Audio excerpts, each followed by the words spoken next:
Thank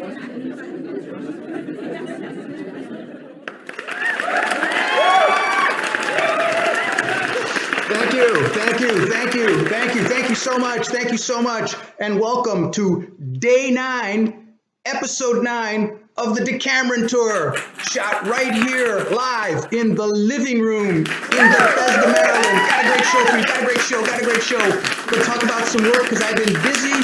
But first, I have to tell you about this extraordinary experience that I just had. Like, of all people, I was abducted by aliens. And let me tell you, like, okay, outside of the probing, it is very, very different from sort of the popular conception.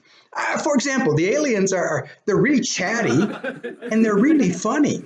And, you know, these abduction missions for them, they're sort of like a business trip cross IT exercise. In fact, they complain to me about all this work being outsourced to the planet Kalindia, to a bunch of Kalindians in IT. So, I could relate.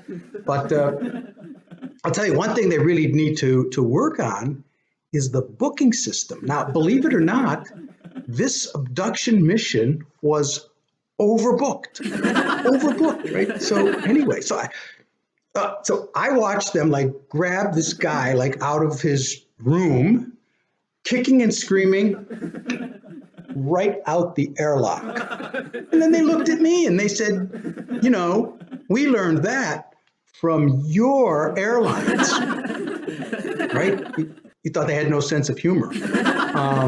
So while I'm in my room one time, right, this sort of flight attendant comes to my portal, very excitedly explains to me all these new probe options that they've got. So they've now got oral, naval, urethral, and of course, classic, anal, right? Well, look, I'm a traditionalist, so, okay, I went with classic. But later, I hear this blood-curdling screaming, and the attendant says to me, the only thing we got left is urethral. So, hey, remember Star Trek, Deep Space Nine? Well, anyway, it turns out that out by Pluto, we have this intergalactic wormhole out there, and then attached to it is this kind of like turnpike plaza. That's probably the best thing to call it. Now, something that I never realized, probably you didn't know either, but do you know that a major portion of the profits of Cracker Barrel and Waffle House come from their locations at that place? Like, it's amazing. So, hey, I don't remember much more than that. I just know that I woke up.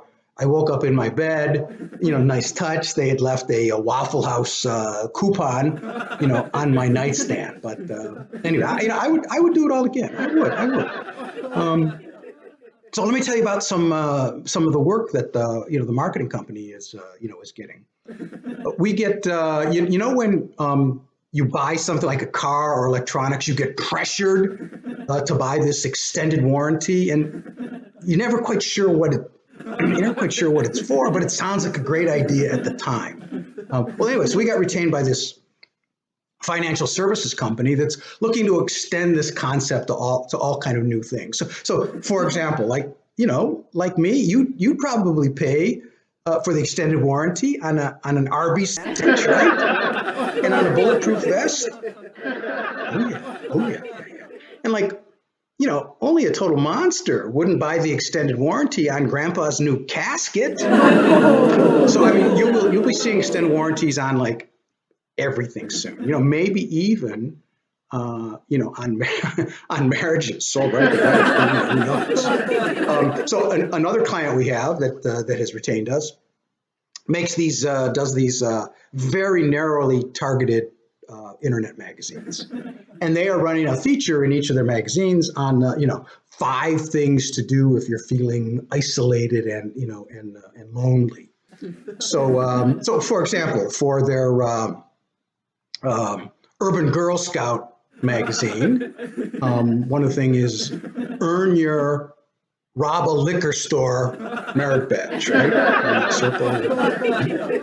And for a modern fugitive, take that masked run through Central Park.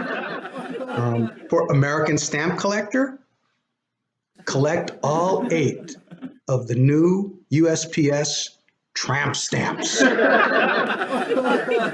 now, these people have the stamps already. We're talking about collecting them, taking photos, in the wild, so to speak. And then for Bearded Hipster magazine, it's now more than ever, send for the Smith brothers. No, the Smith brothers, the beards, the cough drops. When you need us, just cough. You got to pay attention in branding history class. Hey, I got this cousin, real hoodlum, Dino Petrucci, real bad guy. But hey, we're family. So he called me recently and says like, hey, cuz, I want to take you out to lunch. There's this new Indian place called Instant Karma. I said, are you sure you want to eat in a place called Instant Karma? Oh yeah, it's a good place. He chokes to death on a samosa.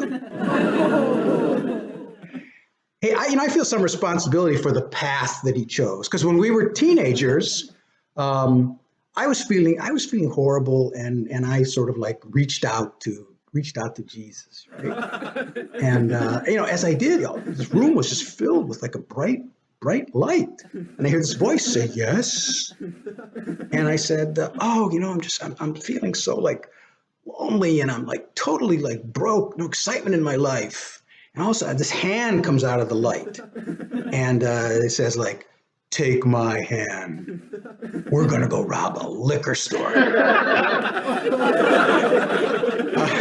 Anyway, folks, that's all I got for you. So we'll catch you again in the living room. Thanks now.